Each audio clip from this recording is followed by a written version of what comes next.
Hello everyone, welcome to the Property Empress podcast. This is season 4, episode 6. I'm Drew and I'm here today with Anna, the Property Empress. How are you today? Hello everyone, it's lovely to be back. Yeah, it's nice to be here again. Good feedback on last week's one. We've got an interesting subject to go through today, and it's something which I think everybody who gets into investment goes through at some point. We certainly did, and we will talk about our particular experiences as we go through the podcast. But today's subject is fear. Fear of the market, fear of limiting beliefs, I guess, education. There's lots of stuff to go through. And we'll say what we were frightened of when we started, what was holding us back, and possibly what we're frightened of now. Are we still scared? I don't know. Yeah, a bit scared. And we want to talk about some things that other people have brought up as well. So that is the subject for today. Anna, what would you like to start with? Yeah, well, totally agree with all of that. Yeah, talking a lot about what's stopping you getting started. But before we go into that, I just have to bogart this episode to share with Drew something. And Drew is looking very fearful at the moment. So we have had one of our lovely listeners has contacted me with some lovely feedback. So Graham Wilson has written in and said, loving the new season of the podcast. Drew is making such a valuable contribution. Oh, thank you very much, Graham. And he goes on, for me, your honest, my eyesight is not very good. I put my computer too far from me. For me, your honest insight as to what works in 2023 was an excellent episode, refreshing to hear open honesty about the pros and cons. H. Moser is an excellent example. For me, I'd love to hear more about rent to SA, because that's his strategy.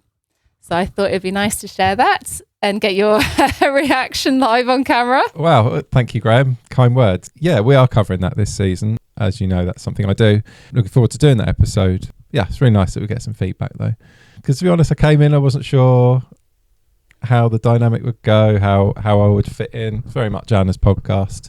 But I'm really enjoying it so far, and I'm really pleased to hear that other people who are listening are enjoying it too. So thank you for that. And the numbers are really strong as well. So thank you so much for everyone who's listening. So, talking about fears. So we thought we'd start with, we had a little chat, didn't we, about when we first started, what were our fears?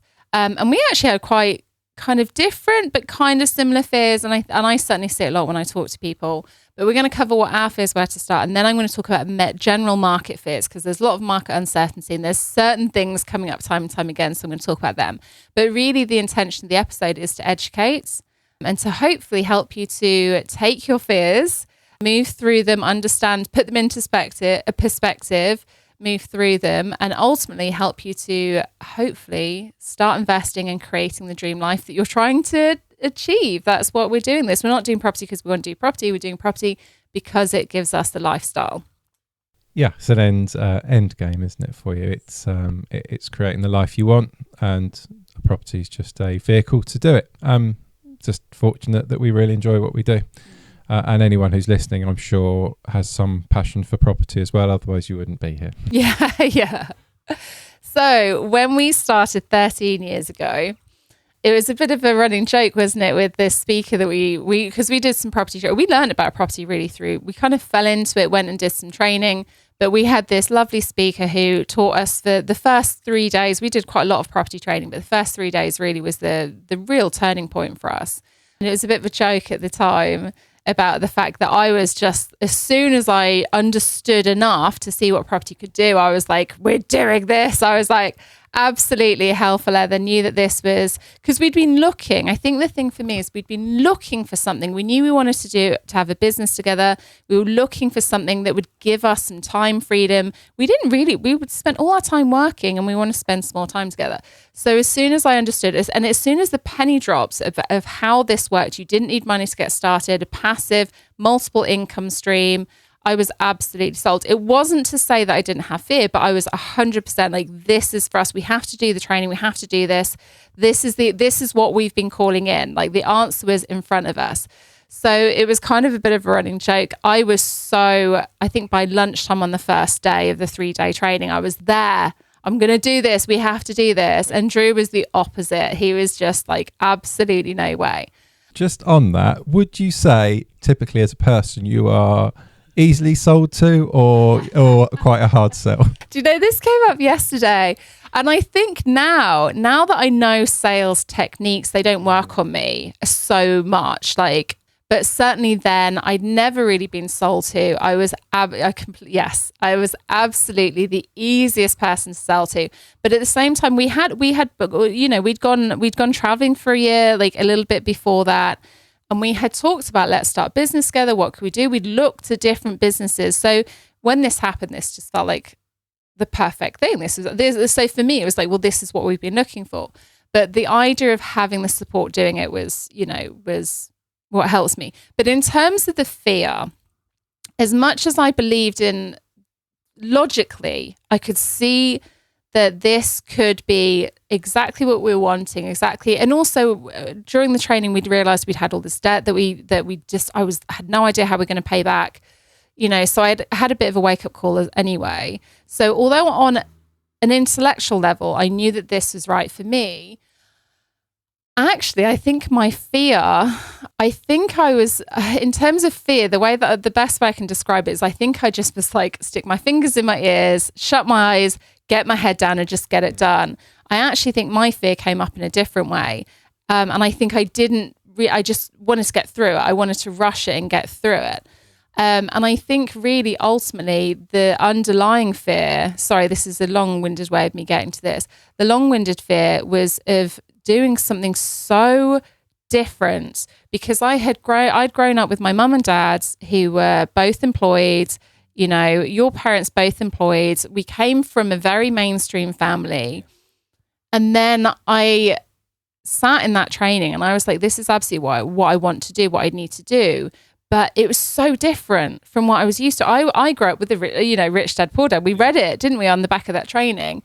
But the poor dad mentality of you don't put yourself in debt, you get good savings and you get a good job. And I had this job. I had like a really good job. I was a pensions actuary. Like that's, if you know what a pensions actuary is, people usually are very like, wow, like that's a really good job. Most people haven't heard of it, unfortunately. But for me, deviating from what's considered a very respectable career, a quote unquote safe, secure job, don't get into debt. We already had debt, and I think I'd been trying to ignore that, you know, and then this idea of putting us more in debt to do the property training, going off and doing this really crazy thing. I think for me, although I knew I understood it, and it was honestly an answer to our prayers, the idea of doing something so wildly different from what I was used to, because I'd never done any financial education. I'd never read anything like Rich Dad, Poor Dad, anything like that.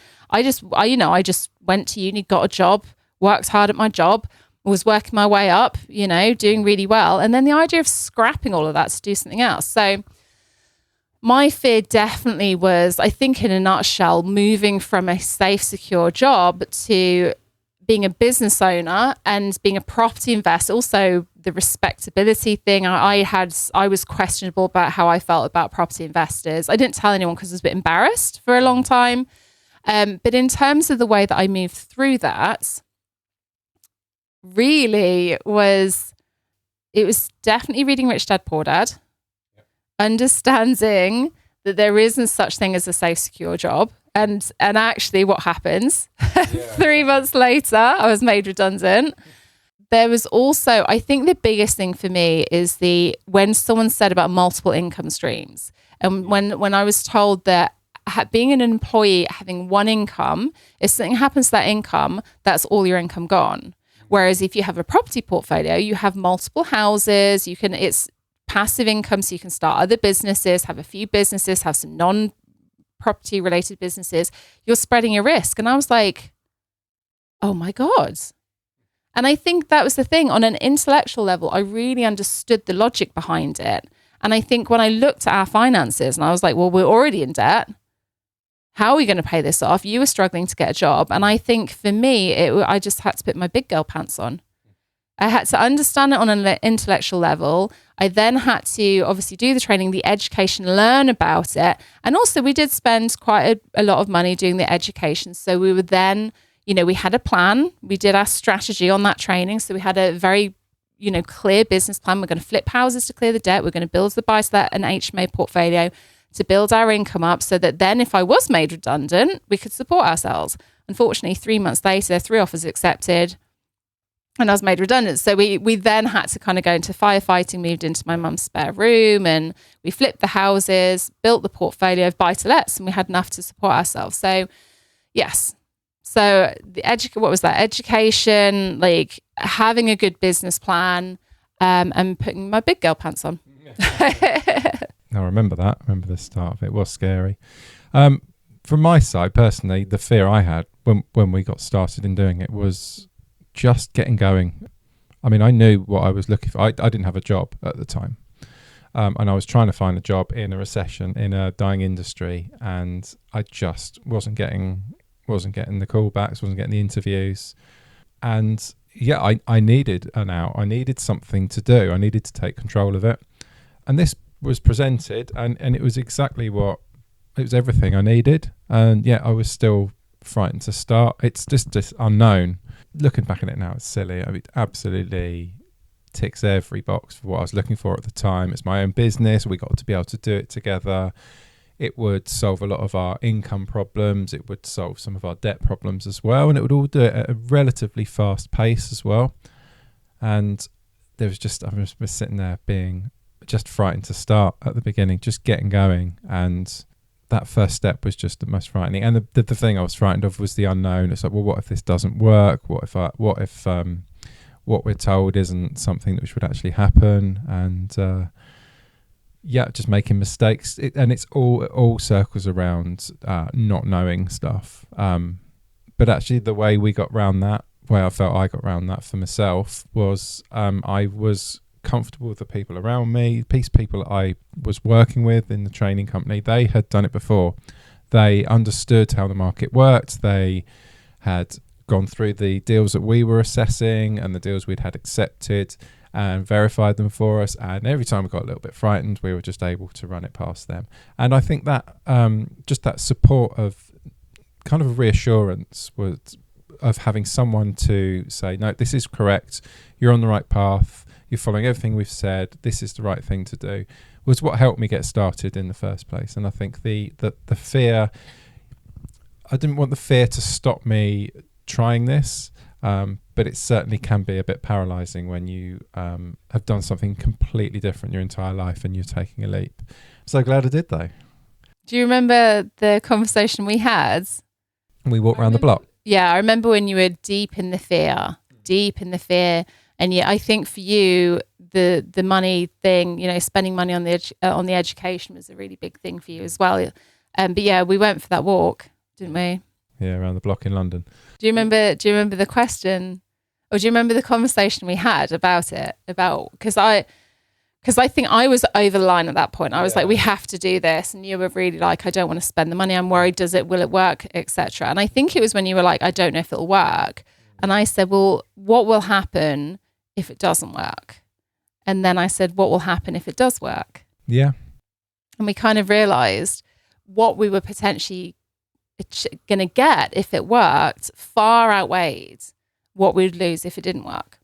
Yeah, definitely. I mean, short of losing a bit more money, we'd be in basically the same position if it didn't work.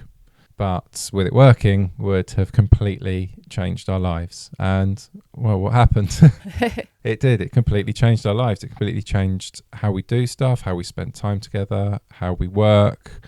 We just ended up looking at everything differently. And it was the foundations to change our lives, really. And that was all because we faced our fear and moved forward through it. And we do still, like you said earlier, we do still have fears.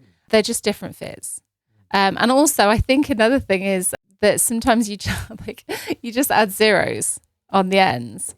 You still have, and we've had this, haven't we? Where we've talked about deals before, we've talked about like the businesses and stuff before, and we kind of just go that some of the same fears are still there from when we started, but there's just an extra zero on the end. Well, there's 2 extra zeros on the end, and when we take the zeros off and we talk in those kind of terms, it suddenly doesn't seem as scary. Oh yeah, like leveling up your business brings all new fear. But I mean, I had this year. I've massively increased my business this year. and fears came back again, but I'm equipped to handle that now. I now know that it's just a fear. It's not a reality. It's just my feeling. And I've already gone through all of this before, so I know I just need to do what I know is right and what I have put the work in particular, and it gets me through it. It's the fears are there, but recognizing them and being able to move forward through them is key. And I think we handle it, both of us handle fear a lot better than we ever did when we were in corporate jobs in our previous lives. Yeah, I think the age thing as well, as you get older, you're a little bit more, I don't know, I was going to say you care less, or I don't know, you're a bit more seasoned, I think. I think that because we're in our 40s now, if anyone didn't know that, I think being in the 40s, you get to a point, because we were just 30 when we started, and a lot of our friends had been working and establishing themselves in good careers. And then we went and lived in your mum's spare room. Yeah. And there's a kind of a perception that you're failing when you're doing that. But I think we get to our 40s and we don't really care what people think now. It doesn't matter. It's about sorting yourself out. And that's certainly where I feel I don't care anywhere near as much about what people think of me or what I do than I did then, because what I'm doing, I know what I'm doing is a good thing for me and my family. And overall, it's a good business to be in. We are able to provide for other people. We're able to, in the business we do, we can offer support for other people. And there is an element of giving back in what we do. But I don't really care about the judgment so much now. It doesn't really matter. Yeah, just to kind of reiterate, you're not expected to not have fear. You just get better at managing it. Yeah. And understanding, like you said, like how fear comes from within. It's a feeling. There's risk and then there's fear, and you can mitigate the risks and there's stuff you can do. But yeah, certainly the fear comes from within. There is a really good book, I think. Well, it's quite a well-known book, but if you haven't heard of it, it's Feel the Fear and Do It Anyway. And I actually read that, I think it was only a couple of years ago, actually. It wasn't that long ago. But yeah, there was loads of really, really good information in there about it's ultimately not letting your fear stop you doing what you want to do. It's not taking crazy risks. It's taking, cautious risks, Because I think fear is always going to be there for people, but it's understanding what it is that makes the difference. And once you know what that is and can understand and explain to yourself why that's there, then you can work around it or work through it or remove it completely sometimes. Yeah, and that takes us really beautifully onto the current property market, because there are a lot of very good reasons to be fearful in the current market. Having said that, isn't there something about like most millionaires or most billionaires are born during a recession or something? I don't know if it's true. I don't know if it's an old wire or an urban legends, but certainly it feels like that could be very accurate. This current property market, basically what is happening is prices are dropping, rates, like mortgage rates are going up. It's making a lot of landlords, especially, and not homeowners and tenants, everyone. But certainly if you're in the property business, it's making a lot of landlords very uncomfortable because rates are just monthly mortgage payments are just going through the roof. If you're coming off a fixed term, the rates are really, really high. I'm reading I read someone's mortgage has gone up by £500 a month. Like that's a significant amount of money. And obviously prices are dropping. You're not really seeing it in the mainstream media, but they definitely are dropping. So there's a lot going on. So there are a lot of landlords in pain. And obviously if you listen to podcasts, we talk about investing in such a way to market-proof your portfolio. You can't get rid of everything, but you can certainly mitigate the vast majority of risks. But I'm in the process of buying a property at the moment, and I'm hoping it'll go through any day now. The legal I love my solicitor, but they slow everything down. So anyway, but we're hoping to complete any day, and it's conversations I'm having with my investor at the moment about the risks and about, because he understandably doesn't understand. He obviously doesn't understand the property market as well as I do, because this is my whole life, basically. So he was talking to me about prices dropping and what we need to do about, refinancing, and what about mortgage rates going up. So I'm going to share with you guys kind of what I shared with him and what you can do to take advantage really of the market, or not take advantage, but to use this market to your advantage. There's another really good quote, isn't there? I think it's Warren Buffett that was like, be greedy when others are fearful and be fearful when others are greedy. And I thought, when I saw that the other day, I thought that's so me, because I talk about how I wasn't interested in investing in the last 3 years of the market booming. I was like, that's just not really my thing. I mean, we're focusing on the Airbnbs anyway, but now the market has swung and everyone is like exiting. I'm like, let me in, you know? So basically, yes, it's understanding the markets, what happens in a market like this, and understanding certain risk mitigation measures. So I'm gonna kind of touch on a few of them, and certainly I'm going to focus on what I was talking with my investor. So basically, when we were doing when you're doing any deal, and this is what I did with my investor a few months ago when we first started talking about this. When you have this before we had record-breaking low interest rates, we had these prices booming, inflation was going up. We knew it was a matter of time before rates went up. So they put base rates up, mortgage rates were going to go up, and it was going to pull. So either going to stagnate the market or bring the prices down. So when I was doing my numbers a few months ago before the market had dropped, I had gone, this is what I think will happen. And if the market drops, I expect it to drop by 10%. And this is what would happen if that's the case. So the reason I say 10% is if you look at the history of price data, you can go to Land Registry and download it, like the house price index. You can look at certain areas, you can look at the UK, but talking UK on average, the history of price data going back to the 60s, we've had 2 drops in house prices. Once when they put rates up, they put base rates up to like 17% in the early 1990. And basically there was a drop in house price, but along stagnant prices, but it drops in price, bounced back slightly, and it plateaued. And basically it was a 10% drop in house prices. And then in the credit crunch, which was a completely different situation, the banks were going under, but ultimately the same thing happened. We'd had a big uplift in the couple of years before 2007. And then the same thing, they put rates up, prices dropped by about 15%, bounced back and plateaued at 10%. So we've seen it twice where prices have come down. Both times they've come down by 10%, but they kind of went a bit more, bounced back and plateaued. So for me, it makes total sense. It might not be the case, but it makes total sense that that's probably what's going to happen. The prices, bearing in mind they peaked in November of last year. So this year that we're having the gradual, if you go back to my market predictions, this is actually exactly what I predicted, that over the year, we're going to see this long, slow reduction in house prices, and then they'll kind of bounce back and plateau at about 10%. So just to give you some idea, so in November, it peaked. In 2007, it peaked in October 2007.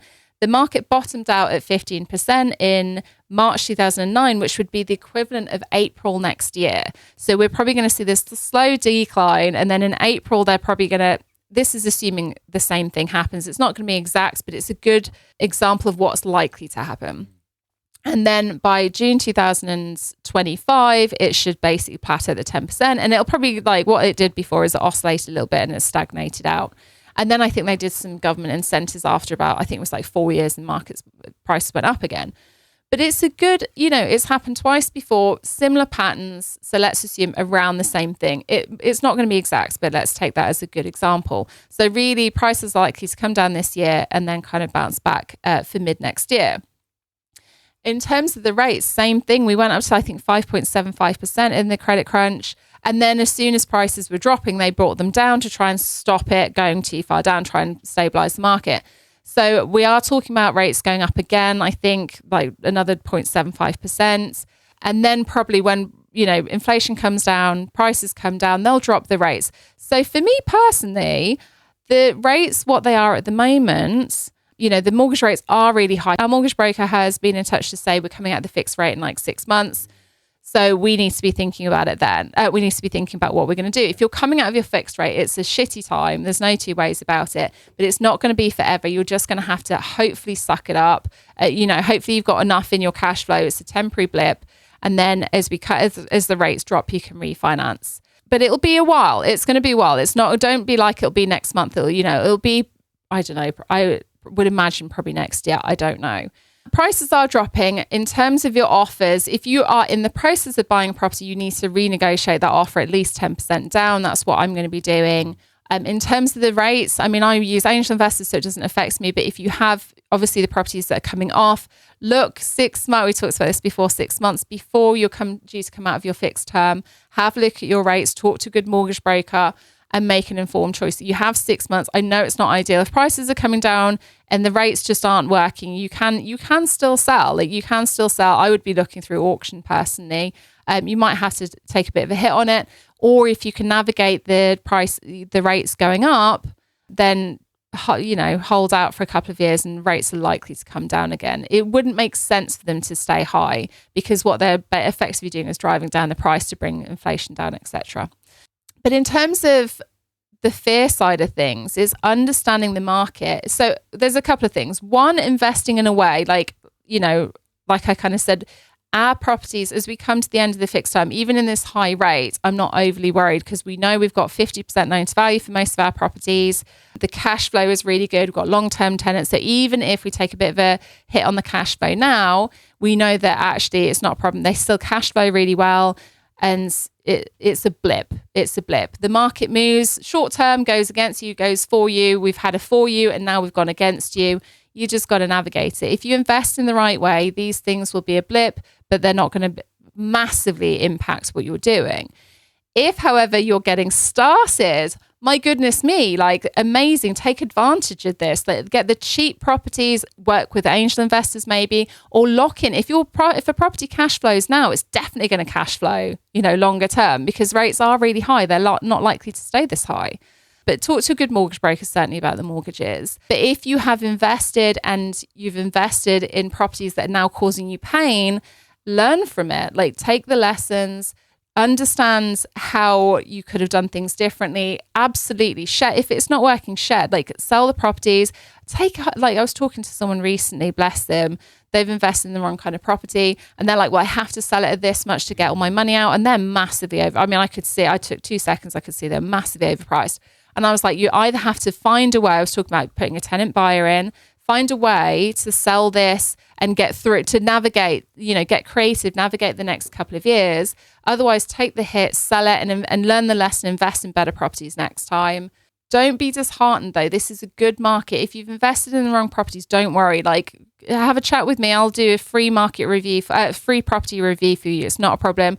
There's creative ways you can navigate this market if you've invested in properties that are causing you pain.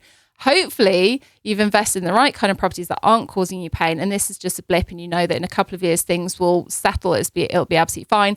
But in the meantime, get the discounted properties, you know, be creative, do like direct to vendor, do lease options, all these amazing strategies that are making a comeback now. Like, enjoy the market, make the most of the market. Yeah, it's certainly becoming a good time to build a portfolio, I would say, right now. The market uncertainty helps you as an investor, and certainly the market dropping does exactly the same for you, because you can get the deals now. So it's definitely worth doing. But people don't always understand that. They don't understand when to get into the market, when to get out the market, how the rates work. And yeah, you've covered it very succinctly. Well done. There's a lot about, a lot of the misunderstanding is rates and what the market's going to do. And it's all just, it's all education. A lot of fear, I think most of fears can be resolved by just education on the subject, understanding it. So that can either be doing your own research, you know, really drilling down and understanding as broadly as how the market works, but also kind of understanding temporary movements, what the current market is, you know, your current affairs on it as well is all really important.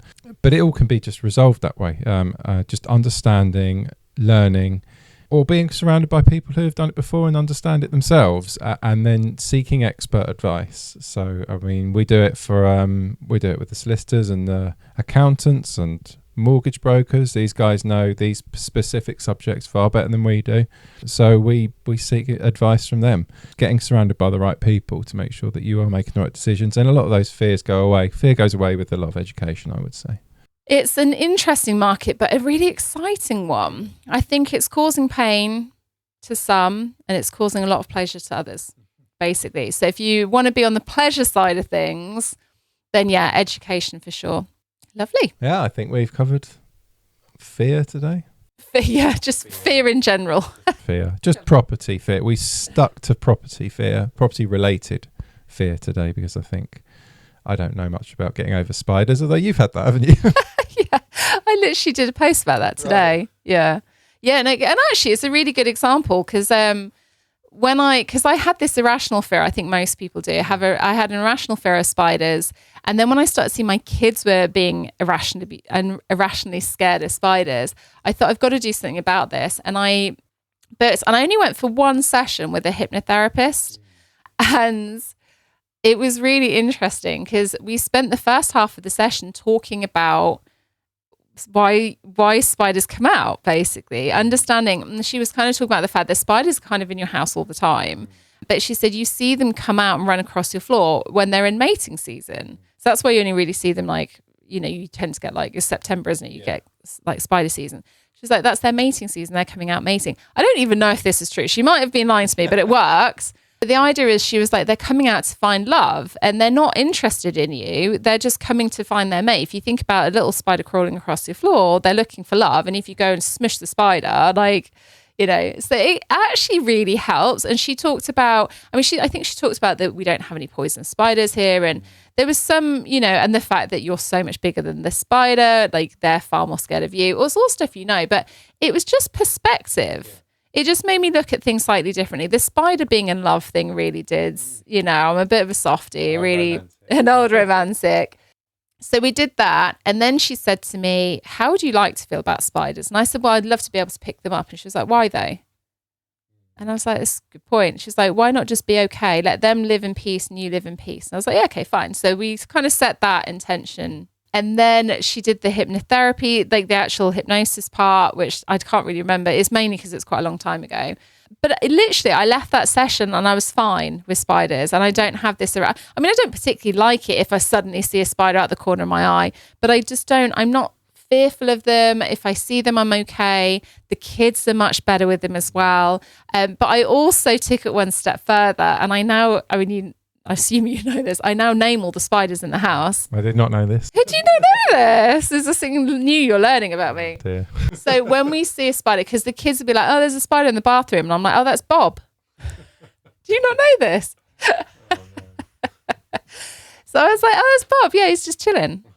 And the kids and so this, bear in mind, this was probably 7 years ago, like 6-7 years ago. So the kids are quite young. They're older now, but they still ask me the spiders' names. Yeah. So it's like, oh, that's Sheila. She's been on holiday. She's back now, and things like that. And it just takes the fear. It gives this scary spider, it switches it to something more positive. Again, understanding things. Exactly. And this is the thing. This is understanding that the market isn't scary. It's just different from what you're used to. And you can be scared of it because of all the mainstream media, or you can look at it as an opportunity. You can go, oh, hey, you remember how we had all those long-term record-breaking low interest rates and prices going, remember how amazing that market felt? It's this too shall pass. Yeah. There's that beautiful story and expression, this too shall pass, whether things are going well or going badly, this too shall pass. We had this beautiful time where really things were ripe and amazing for property. And now things have switched. But at some point it'll switch back again, because everything is always moving and changing. And that's why it's so important to invest. Don't let the fear of the market stop you, but learn the market and invest in a way that really takes that fear away. One of the things that I found, I was saying to my investor, there were a couple of things. One, I looked at, I said, well, prices are going to have to drop by 30% for you not to get your money back with interest. It had to drop to 40% for him not to get his initial investment back out again. And I was like, highly unlikely that's going to happen. And two, because he was worried about, mortgage interest rates, and he was worried about, because there's a cap, there's like an income ratio thing. But I was like, they're currently, at the moment, it's like 5.5%. They're going to have to get to like 8.5% for that to even start capping the refinance. Yeah. And even then, it's just going to cap it a little bit. Like, it's not going to stop you getting the money. It's just going to, I'm going to have to then meet the shortfall. So understanding the kind of worst case scenarios, I'm hoping has helped. Yes. No, it does. It does. It helps. Just going back to it again, it just helps allay the fear, any fear that you have. Just understanding what it can do, putting in the extra work at the beginning, a little bit of stress testing in a different market where things are. Don't just test at what it is now. Test at what it could possibly go up or down to, depending on which way you're looking at it, and make sure that the deal still works before you do that. And the 6 month as well, 6 months before the money is due to repay to my investor, I'm doing my 6 month review. So I was like 6 months before, if that cap is hit, if the rates have gone up to 10%, I'll see that 6 months before. It'll give me enough time to sell the property. And I can sell it for a 30% discount, as I now know, to be able to pay it back. So it's so wildly unlikely to actually be a problem. When you look at the numbers, it's so unlikely to be a problem. Awesome. So we have sorted out fears for everyone. We've fixed everyone's fear. We have. But if people still have fears, if this amazing podcast hasn't answered everyone's question on their fears, how can they get in touch with you to ask more questions about it? So the Property Empress podcast, no, that's us. That's us, yeah. So here. My website, propertyempress.com, that's what I was going for. Propertyempress.com is the best way to contact me. There's a contact form. You can also email me, anna@annapierce.com if you'd like. Otherwise, all my socials, I'm on Facebook, Instagram, TikTok, and YouTube. Awesome. So plenty of ways to get in touch. Any feedback on the podcast is much appreciated as well. Our favourite thing are 5-star reviews. So if you could give us some of those, that'd be awesome. If you're enjoying it, and also to pop any comments on, because we're always checking the comments and having unexpected positive feedback, which is really nice today. Thank you. Yeah, thanks, Graham. Yeah, but also any questions you have, or even subjects you'd like us to visit in the future, please get in touch with us and we will do our best to cover that as well. Lovely. Do you fancy talking rent to SA next week? Oh, am I taking the reins? Would you like to take the reins? I can do that next week, no problem. Yeah, let's talk rent to SA, because a couple of people have asked about it, and we're I guess halfway through the season. This is usually about right, isn't it? It'll be episode 7. So yeah, let's do it. Let's talk about rent to SA. Yeah. Put me on the hot seat. I better get my notes out. Make sure that I'm understanding it. Well, no, that's cool. I like talking about this. So yeah, looking forward to next week's one then. Awesome. Thank you so much. Thanks everyone. See you next time. Next week. Bye. Bye.